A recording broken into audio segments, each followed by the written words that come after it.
And welcome back to the IWAR Network Live Edition. I'm your host, Alex G, and with me this evening we have our good friend Matt Riley.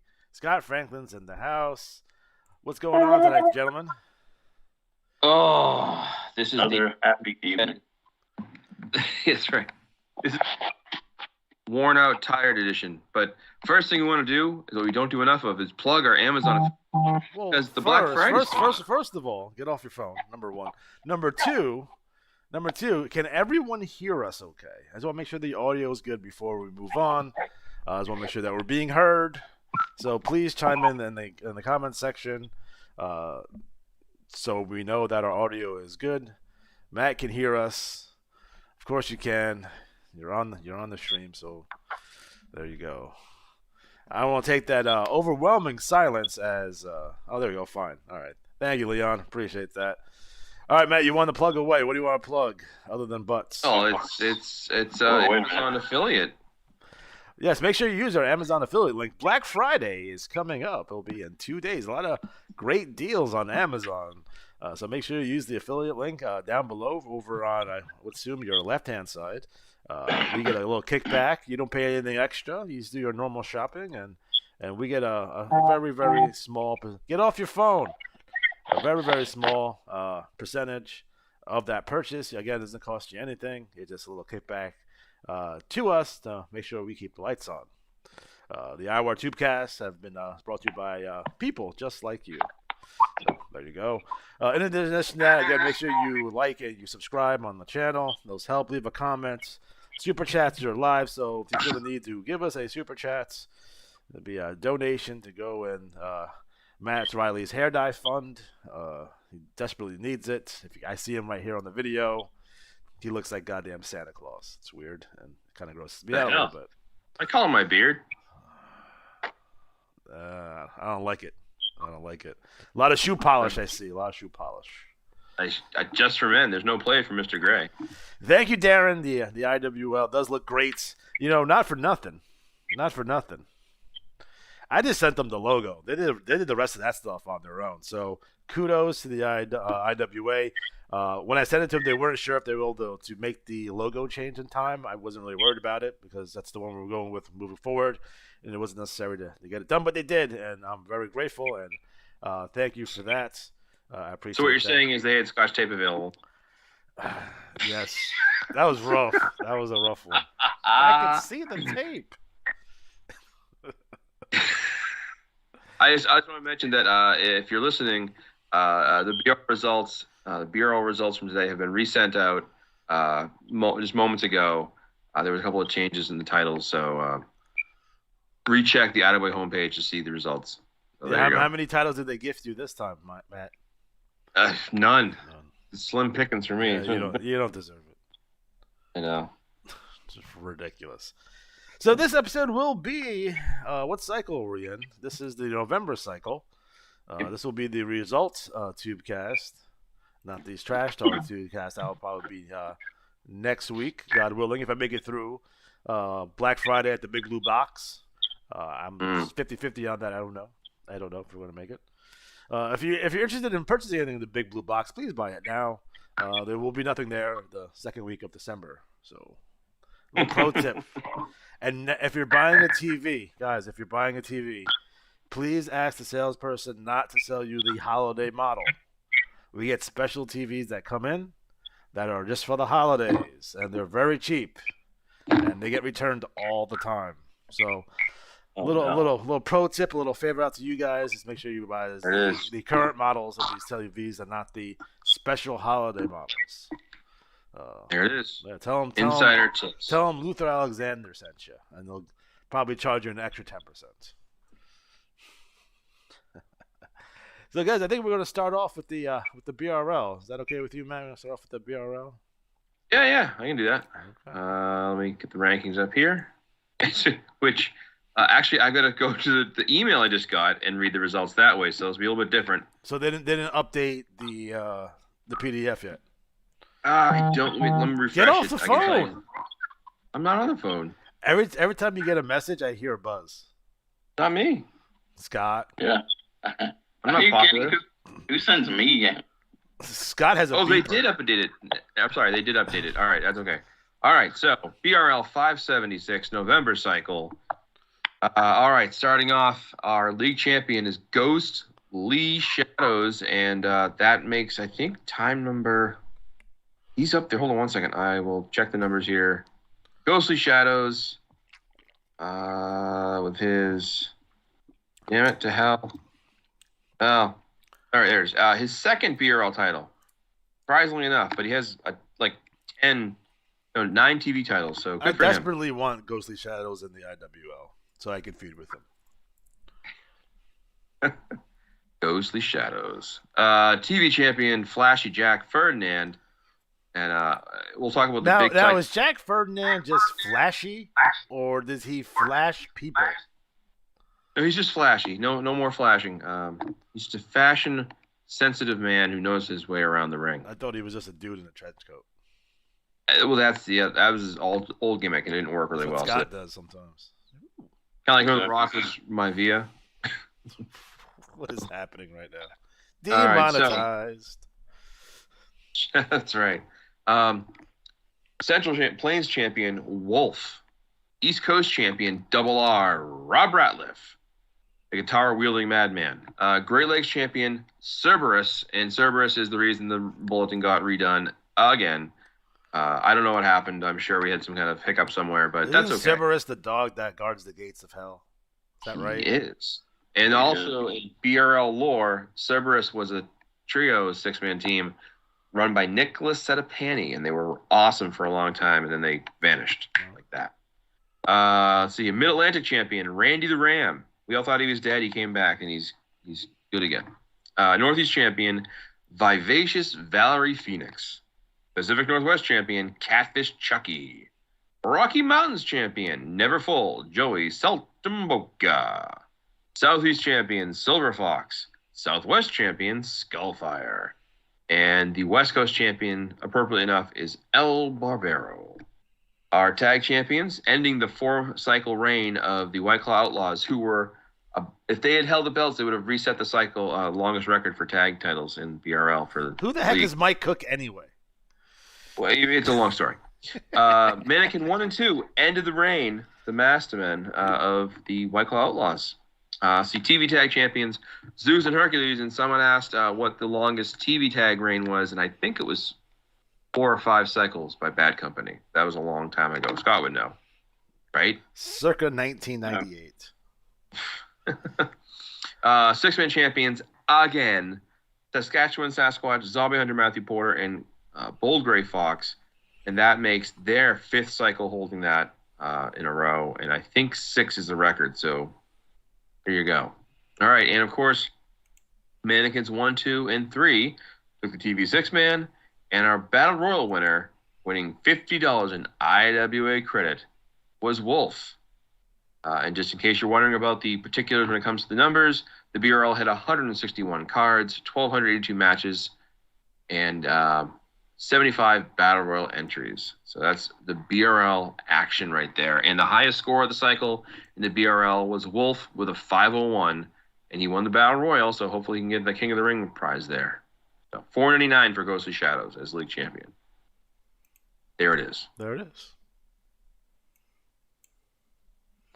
All right. Do you have any results from any of the big pay-per-views that are coming up shortly? NWL, I have some that I can hold. All right, moving on. More importantly, IWL number 148, a league champion winning 10 free matches because he retained this cycle. Magnificent Marvin Moyer. Television champion, Highlight of the Night, Johnny Vegas. New York City champion, Still Cuts Oates. Los Angeles champion, Graw. Boston champion, Johnny WrestleFest. Detroit champion, Bulk Brogan. Cleveland champion, The Lunatic, Matthew Grabowski. Dallas champion, Late Night, Logan Kane. Memphis champion, Alexander J. Styles. Miami champion, Senior Lucha. San Francisco champion, Turn Me Down. God damn it. San Francisco champion from the Battle Royal, the Chameleon. Chicago champion, Justin Grace, also from the Battle Royal. League Tag Team Champions, Shocker, Jimmy Electric, and Prince Tung. That's the three birds. TV Tag Team Champions, Christian, Warrior, and the Chameleon from the Omega Squadron. League Six-Man Champions, Raleigh Hatchet, Shocker, Jimmy Electric, and Prince Tung. That's the Mid-Atlantic Wrecking Crew. And your TV Six-Man Champion, Alex Von Schnapp, Axel Von Schnapp, and Alex Von Schnapp. And your Battle Royal winner, winning 46 free IWL matches, Steel Cut Oates. So, guys, no big results to mention this cycle. One of y'all giving me feedback. So, that's what I'm going to do. I'm going to mute you motherfuckers.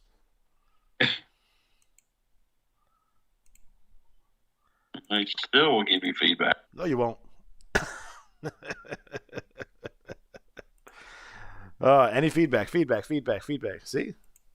I'm telling you, they can't say anything, but I'm looking at these guys' faces, and they're not happy campers right now. But one of y'all probably have me on in the background, and then we can hear me.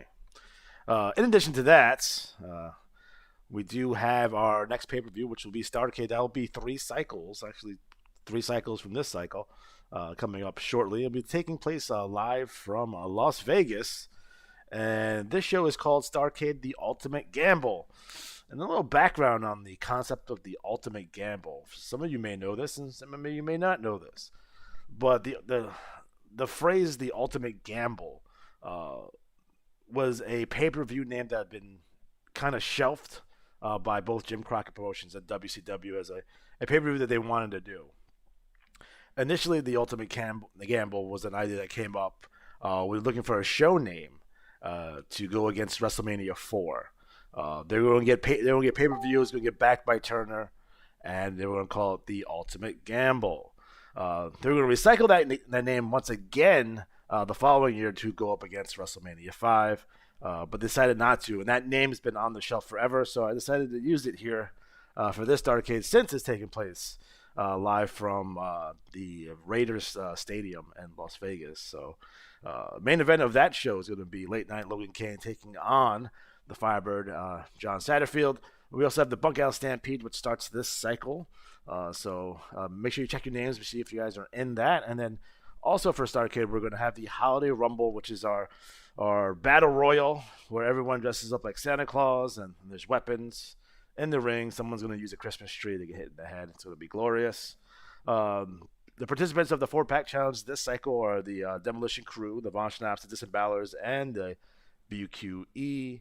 And don't forget that your reigning stable champion, your Bad Street USA stable championship, is the Mid-Atlantic Wrecking Crew currently. So overall, I thought that the cycle went well. I can't wait to recap this TT on our next show, though, because that's going to be pretty dope. But overall, I'm pretty excited. I'm excited for Steel Cut Oates to winning the 46 free IWL matches for winning the Battle Royal. And I'm happy to see Magnificent Marvin Moya retain. He got 10 free matches. So that doesn't really happen often in the IWL. So it's nice to see him win it. I wish he would TT. That would be cool. But that's all I have for the IWL.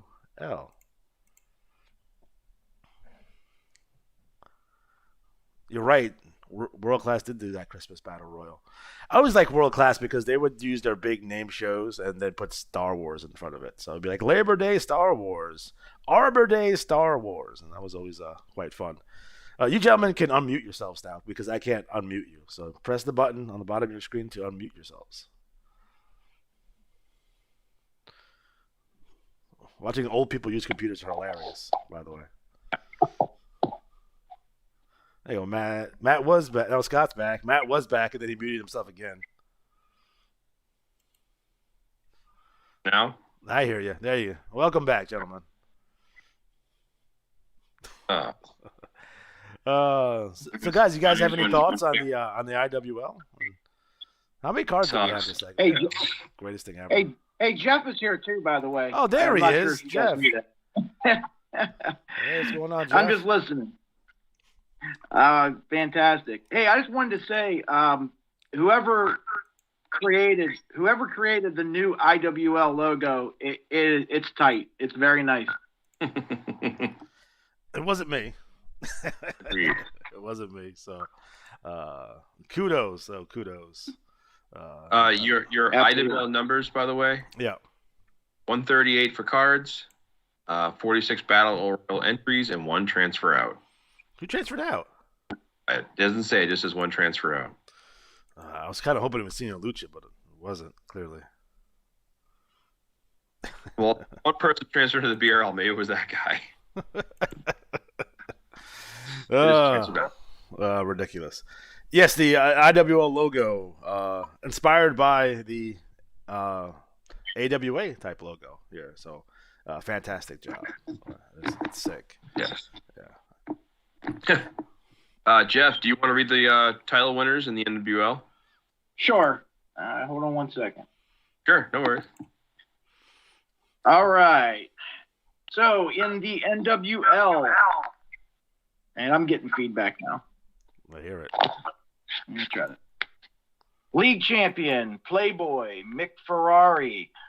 TV champion in his almost swan song cycle in the NWL is Stevie Vertigo of the Syndicate.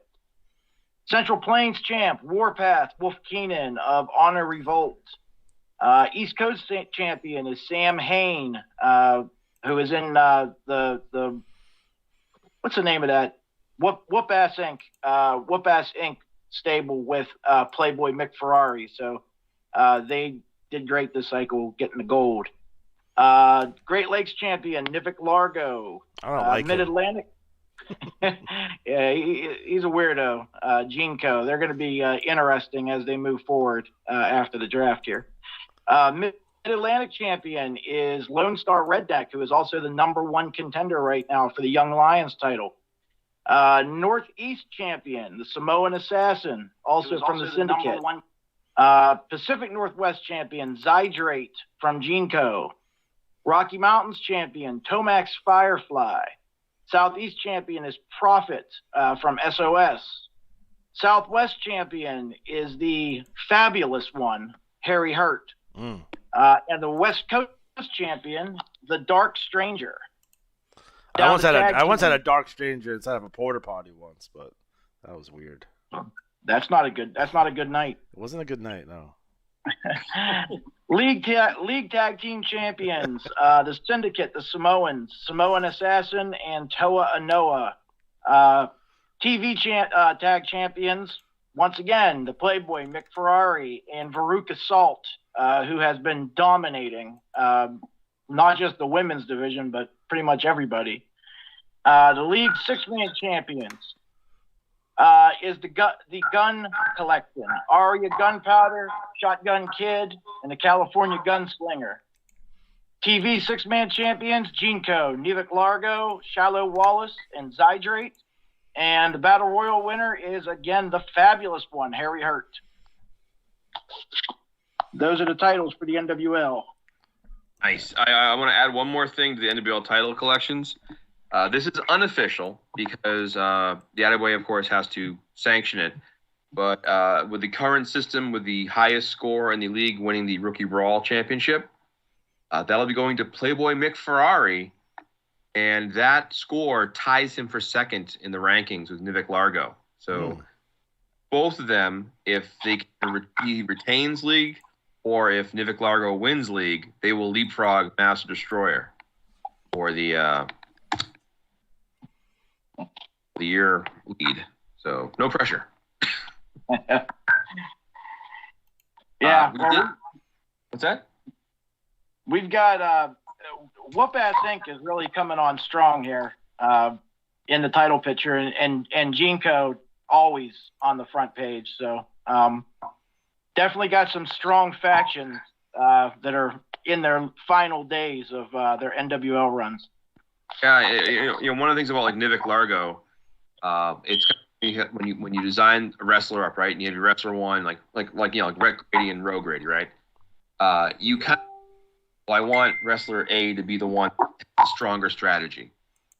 But then, of course, you don't know what happens, and then, of course, it just works out that wrestler B keeps scoring points. So it's kind of funny how that happens. And Nivik Largo is just, tanked throughout the year with really good scores. Mute my site here. We did have a pay-per-view but we're not going to share the results yet because we're going to do that a little bit later down. Where the creative team is hammering out the write-up assignments and all that stuff. So you'll get those soon, so you can do your promos based off of those. And it's a pretty quick turnaround because we have a cycle and then we'll go right into the Clash Champions. So lots going on. Let's see here. So that's kind of it for NWL wise. Alex. Yeah, man, I dig that. Now, Matt, you were telling me earlier that you wanted to rant and rave regarding the strategy totals. I'll just say this. I kind of mentioned the other day to you guys in the chat, they're like, hey, I think I found a trend. Lies. Yeah. Just lies. I think one of you guys is the mole for the IWA because you told them, hey, Riley's got this idea on what to do for like the drops.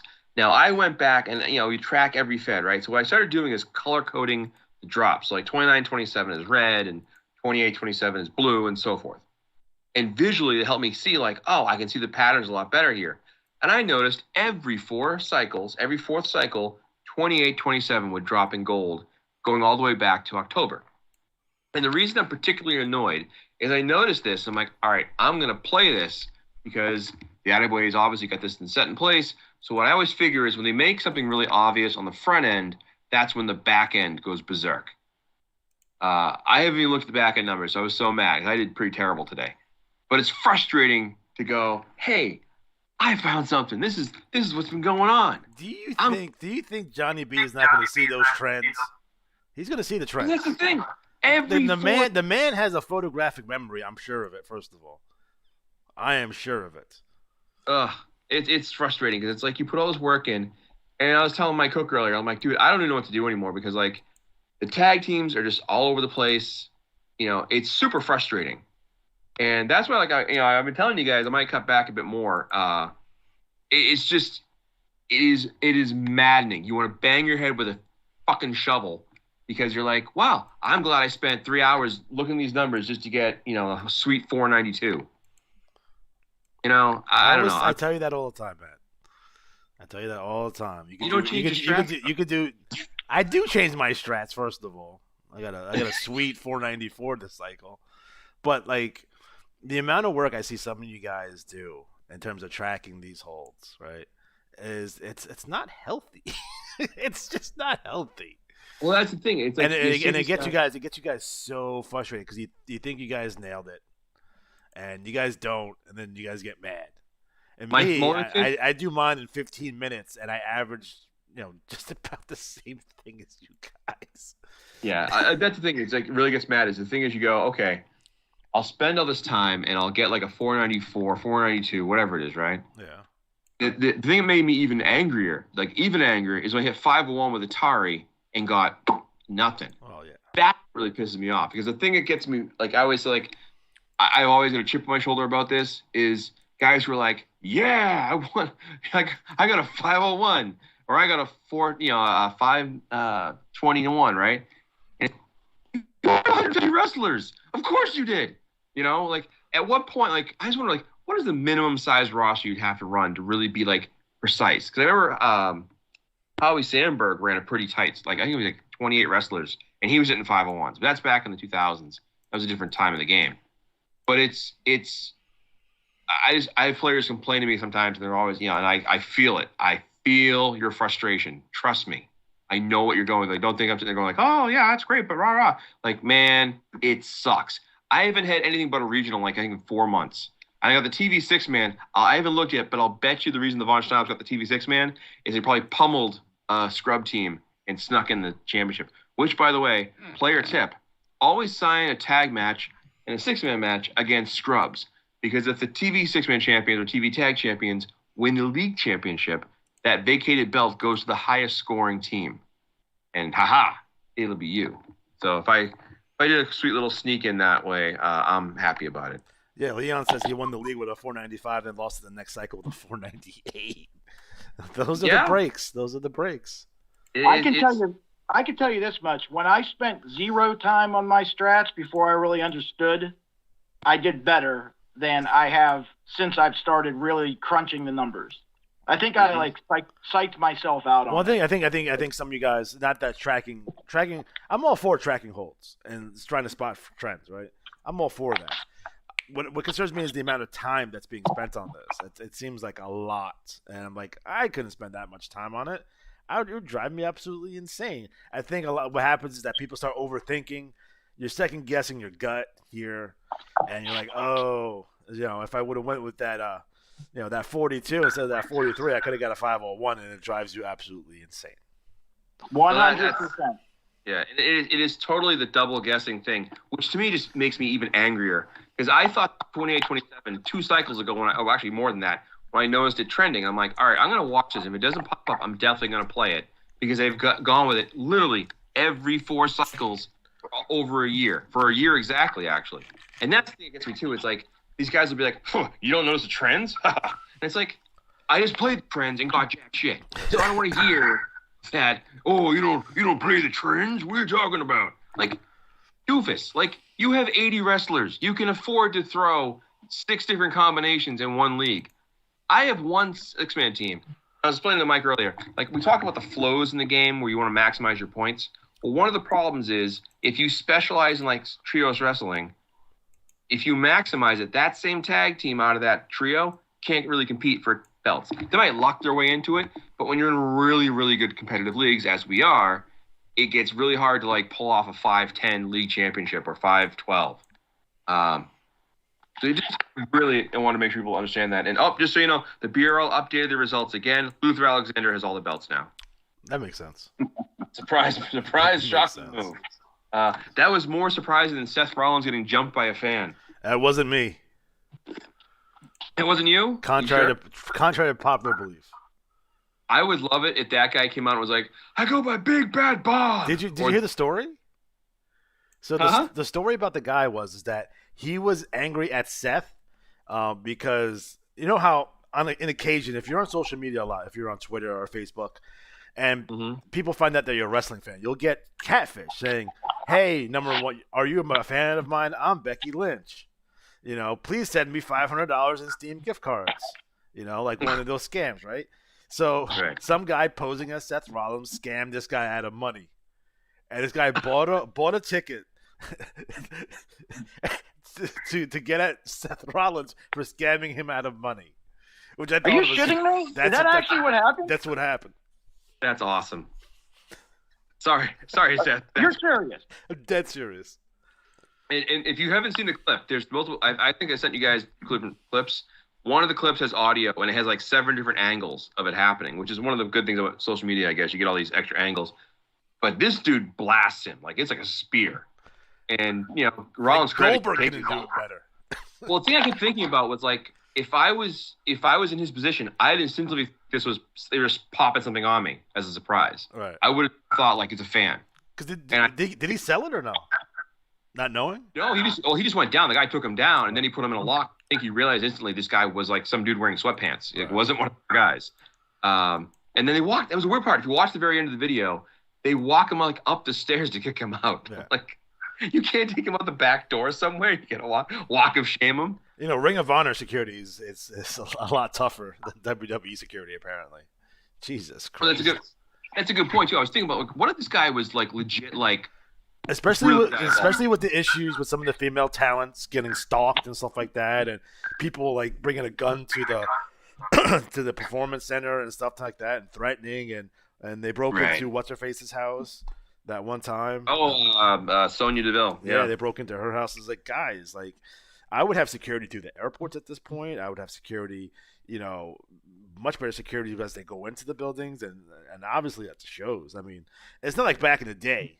Where it was a strand of rope, and that was ringside, I was thinking about this too. Like, if you think about it, it almost seems counterintuitive. Like, if you jumped a barrier in a local indie show, you're probably get your ass kicked. Yeah, and they know it. Right, but like, if you're on a pro level, they're probably thinking lawsuits. You can't beat the shit out of this guy. Right. I mean, years go back. Remember the guy that jumped? Was it Austin? Well, you remember the guy that jumped in on Brett during the Hall of Fame. Remember? Yes. At Mania? Yeah. And was it Dax Hardwood? Like, pushed him right in the face? Yeah. And that's the thing. I feel like I've used with Barry Stevens in his promos that like once a fan crosses into our turf, they're legally like free of legal actions if they beat them up. Yeah. But no, I think Seth could have destroyed this guy. 100%. But he peeled back and then he like went right back into character, which kudos to him for keeping his head.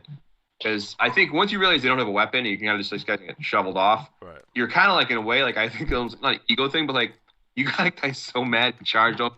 But it was also like I didn't know the background about the money. Yeah, so it was somewhere out there online there is a video of Eddie Guerrero kicking the piss out of a fan that jumped in the ring at a WWF event. And I'm looking for it feverishly right now, and I cannot find it. But I think he was wrestling either Benoit or someone like that. Is that when the guy knocked him off the ladder?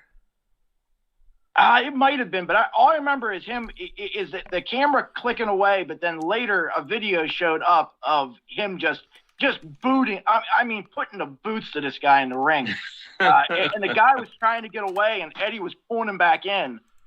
Like security was trying to take him out, and Eddie's pulling him back into the ring. My favorite is when Hall and Nash beat the hell out of that guy when he starts to ring it back to the beach, and he beat the piss out of him.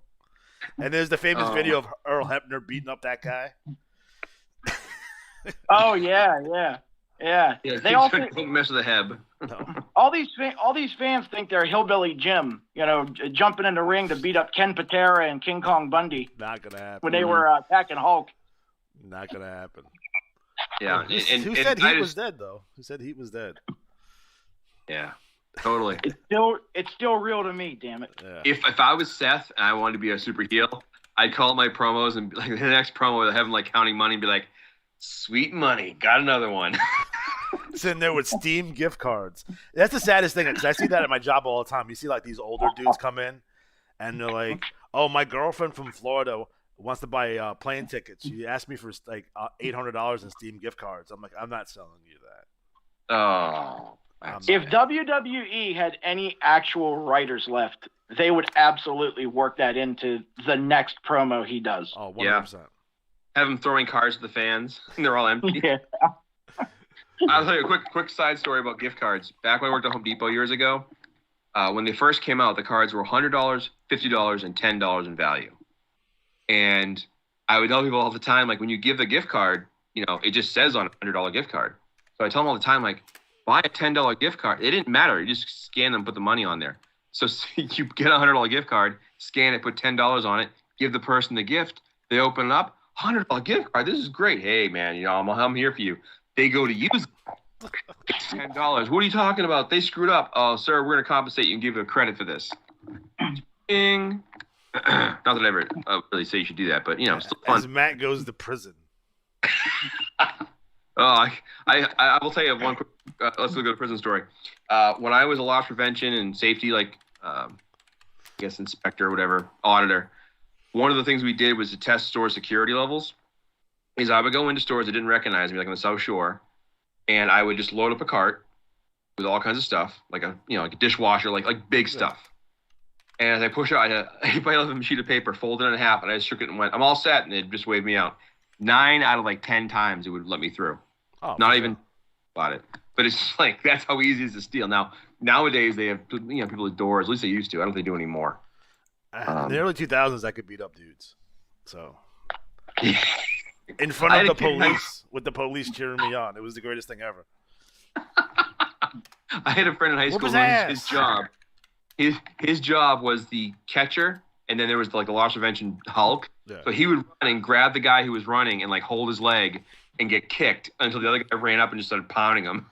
I had a friend of mine who did loss prevention with Roadkill from ECW. Was his partner at Kmart. Wow. So Roadkill from ECW did security at Kmart, and they used to pummel guys. Just pummel dudes. That's dope. I see in the chat, Ty Matthews said that about Strats. That he won a fantasy football league one year without actually watching any football, and if you're like you guys were saying, if you're too close to it and you're too in depth into it, you're probably going to overthink it. My wife has won 3 consecutive NCAA March Madness bracket pools. Oh, no. And she's never watched basketball ever. So there's something to that science. You know what? I'll tell you funny. If you play in a league, you got to play for money. I'll tell you why. If you play for free, there's always 2 or 3 players, Alex, who never touch their team, Alex, and then end up in the playoffs, Alex, and get to the finals, Alex, and then don't even notice they lose, Alex. I had Tom Brady. I will say this though. I helped a girl I was dating years ago. I helped her win her office football league. It was $100 a team. She won and didn't even buy me dinner. And when I broke up with her, that was part of like my theory. It was like, you couldn't even throw me a free dinner. Like you couldn't buy me like Or a you lap dance. $2,000. Nothing. You won $2,000. Although Matt's been known to go into strip clubs with sweatpants and with no underwear on. Oh, I got to tell the strip club story. So the last time I went to a strip club, I'm not a big fan of strip clubs in general because I don't believe in like going to a restaurant and looking at the menu and not ordering anything. Like I just think it's kind of a waste. But I had a friend who wanted to go, so she was like, "Oh, so myself and these 2 ladies I used to Of be the friends evening, ladies of the evening. with." Well, evening, morning, anyways. We went. So while we were there was this one stripper, and I always say the thing about strippers is I don't get turned on by the robotic neutral face, like no expression. They're just crying on the inside dance. You're going moves. to the wrong strip clubs, buddy. Well, here's the thing. There's one stripper named Barbie, and she was like older, but she was fun. She would make jokes. She was funny. Later on, she comes over to our table. She's like, "Why are you here with 2 women and not out somewhere?" So we started talking. So it turned out my friends made a joke about her name. And she's like, "What's my stage name?" And my friend's like, "Oh, here's a stage name, Riley Matthews." So we started talking about acting. Her brother goes to the Actors Studio in New York.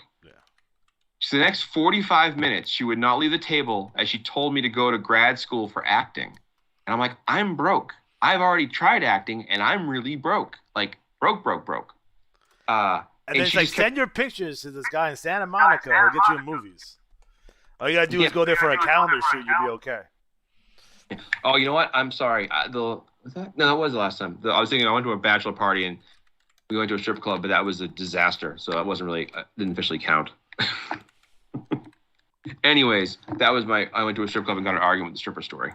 So the last time I went into a strip club was the actual Bada Bing, the club from The Sopranos in Lodi, New Jersey. It's called Satin Dolls or something like that. The only reason I went in there is because I was hoping to walk in there and see Polly Walnut sitting there. What would you have done if you did, though? It would have been kind of like, hey, it's kind of cool and kind of sad. It actually was kind of cool and kind of sad, the experience. By the way, I'll have you know, I got to keep my gray hair. I have an audition on Monday, so. You gonna be a dead body on Law and Order? No, it's a play called Arcadia, and I have to do like 3 different British accents because she wants someone who's like, so I'm gonna do Johnny B as my accent. Upper crust, Johnny B. He's a man that likes a good vest. I feel a nice sweater vest. You think he's a sweater vest guy? Like sweater vest and an ascot, maybe some nice alligator shoes, matching shoes and belts for sure. No pinky ring. Yeah? Maybe a monocle of some sort. A monocle? I don't think he's quite. It was even a stick pin. He's like, nah, see, nah. Is he Mr. Peanut? I know. Could be. He's the guy from Monopoly, Mr. Moneybags, or his name. What was he called? That guy didn't have a monocle. He did, didn't he? Yeah, he did. I'm pretty sure he did. Yeah, he did. He had a monocle and a top hat and a cane. Yeah. He was like ZZ Top before their time. I don't believe any of you. All right. Well, getting back to our IWA-centric storyline here, I will announce the winners of some of the fall events. So, as you all know, like Bound for Glory, Tag Derby, and Triple D Cup tournaments were all going on. There were 4 rounds of play, so each round, the top scorers won money and like IWA credit. So I went over the results that last time, but the thing was the final 2, top scoring guys who trash talked went head to head with the winner going on to get the title shot. So Team Derby, it was the Disembowelers defeating the Destruction Crew, so they'll get a shot at the White Claw Outlaws. In the Triple D Cup tournament, it was Chief Bull Gray Fox, the Saskatchewan Sasquatch, and Zombie Hunter Matthew Porter defeating the Olympians. We'll talk about the six-man championship in a second. And in Bound for Glory, Flashy Jack Ferdinand and Late Night Logan Kane both had a 496. So I was convinced I had written down a tiebreaker, and I didn't. So we'll do a sudden death rematch next cycle, and the winner will, get that. And then be added into the January 4th title match right up, the Revolution Championship. Currently held by Bulk Brogan. Currently going to be challenged by King of the Ring, Alexander J. Styles, and whoever wins this. And we should note the best of 7 series between the IWL's Fiction and the BRL's Flashy Jack Ferdinand has come to a close as Flashy Jack won 4 matches to 1 win the match, the best of 7 series. So now he also earns a shot. So technically speaking, if Logan Kane wins, it'll be a fatal 4-way against Bulk Brogan. Can Bulk beat the odds? A reminder before I forget, if you have not yet voted for your league's year-end awards, there's Uncle Penny Bags. No monocle. I just read that. I was going to make that announcement. My God, Uncle Pennybags has never had a monocle. That's the Mandela effect. It's got to be. Son right? of a bitch. Monocle. I'm going to get his eye. Lawler's yellow. All right, so just so you know, we've had 16, 12, 16, 20, and 15 votes. I'm sorry, actually that's 56 votes for the player survey. So those links are all over the IWAR page. Anyways, so that is still out there. So please vote. We'll be collecting these votes and then announcing the winners in our January issue. So it was more time to write this up. Let's see what else going on. Oh, best of the best 4.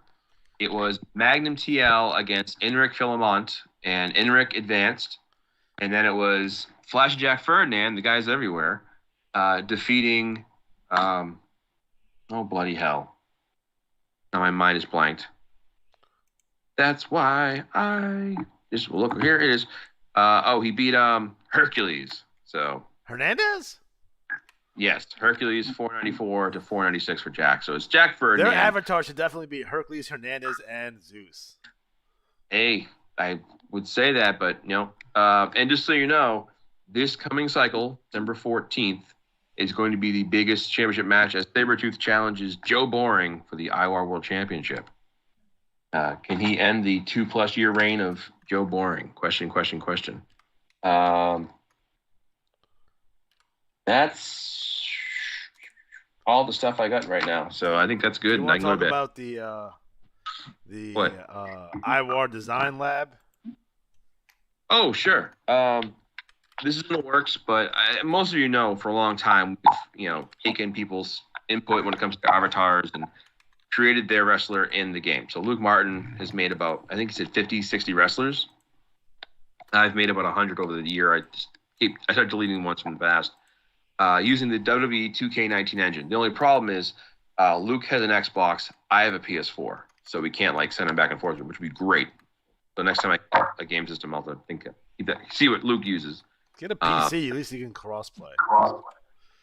PC? Who plays video games on a PC? Me. Master Pretty Race. old.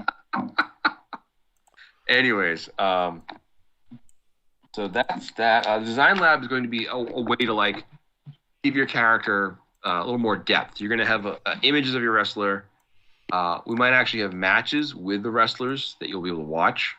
I don't know how long we'll do that for, but done in the past. And then we will also work on having things like a banner or a logo. The idea is that when you do your promo, it's not just a few words in a block of wording. It's actually more in depth, a little more eye catching. So we're here to help. So feel free to ask, contact us, and say, hey, I want to have my wrestler look like so and so. Because we've talked about this before, but I mentioned Seth Rollins earlier. For a while, we had 6 people who wanted to use Seth Rollins as their avatar, and that made it hard. And then we had 2 different guys using Roman Reigns.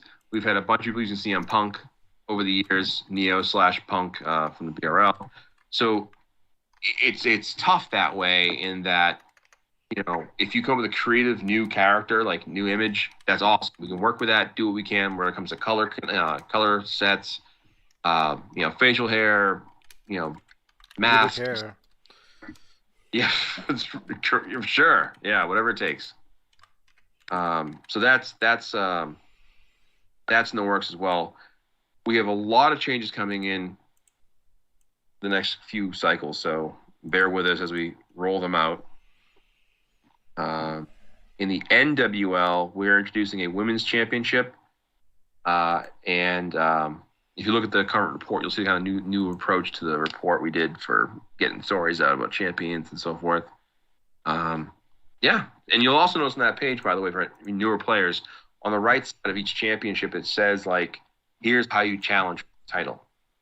Because I think some players don't understand that if they are ranked in the top 10, they don't challenge for the TV title, they won't get the shot. If they're ranked in the top 5 and they don't challenge for the league championship, they won't get that shot. And that's a horrible way to miss out on a title. So, yeah. The BR results just came in. They've been redone again, and now Senya Lucha has a rebuild. That makes sense. That makes sense. That makes sense. My one bright spot this cycle was Senya Lucha and U.S. Mail in the CWL, which is... You got a 498, right? Lucha? Yeah. I don't think it was that high. He had... Yet again, I feel like you're lying to me. Senya Lucha had a... Oh, my God, he did have a 498. Told you. Holy crap. Well, I guessed right. That was one of the few guys that gave a 12 to, or took 12 off. Ridiculous. Insane. All right. All right, guys. Any questions in the chat before we leave? I have a question. Do you dig that? I do dig it. I snap into it like a Slim Jim also. Well... So I'm quietly thinking to myself, what games did Johnny B play on the PC back in the day? I feel like he was a King's Quest type man. Personally, I mean, now I'm a Leisure Suit Larry type of guy myself. That's my kind of game, but definitely think he played King's Quest. I was just gonna say Leisure Suit Larry, but I couldn't remember the name of it. I can go way back. 7 years old. Mission Crush. You ever play that game, 50 Mission Crush? No. Vic 128, baby. Vic 120, really? Oh yeah, I was one of my dad was one of those got recycled at my job, and they wouldn't let me take it home. That was bad. I was like,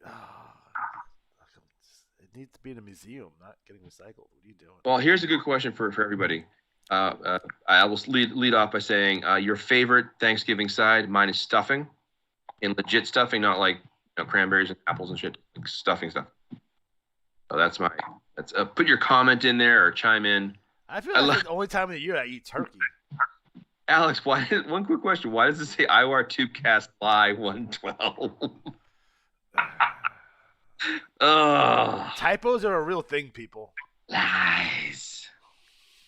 Oh man. Well, I'm going to fix that at some point. I picture the IWAR office closing, and they convert the whole office into a gigantic like Charlie Brown Thanksgiving thing where everyone brings like their food. They have like a monstrous like a potluck. I wonder what Kim's going to bring. Maybe he polishes his monocle as he's I'm going to carve the turkey. I bet you Kim makes a hell of a coffee cake. Well, I'm going to close off my night by informing everybody that the Pringles guy actually has a name. His name is Julius Pringle. I never knew that. That sounds inappropriate. Julius Pringle. So every time you eat some Pringles and you look at that big mustache on the can, know that that's Julius looking back at you. You know what I heard about that can? The reason it's that long is that's how long his dong is. I might actually create a wrestler, Julius Pringle now. I love the chip clip as a finisher. There it is. I once made that into a bong, circa 1998, but that's another story for a different time. Who didn't? IWAR After Dark. All right, guys. So we are officially out of time. So for Matt Riley, for Scott Franklin, and for our good pal Jeff, I'm Alex G. Have a good night.